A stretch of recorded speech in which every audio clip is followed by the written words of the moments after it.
Hello mga kamaster, magandang hapon. Dito tayo sa Lasura. Kaso masyadong malakas yung agos, mahangin. Pero naka-strike naman tayo kahit maliit lang. Gamit natin yung Dewa natin 4,000 2.7 Mystery Serenoya. Ayun yung strike natin, siyempre Barakuda. Maliit lang. Gamit natin yung kanata natin, Kanata Tiger. Nilagyan ko ng pula sa ulo. Tripan. Ayan yung mga tropa natin, no?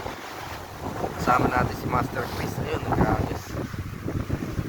Kaya lang talagang napakalakas ng tubig. Okay, thank you guys.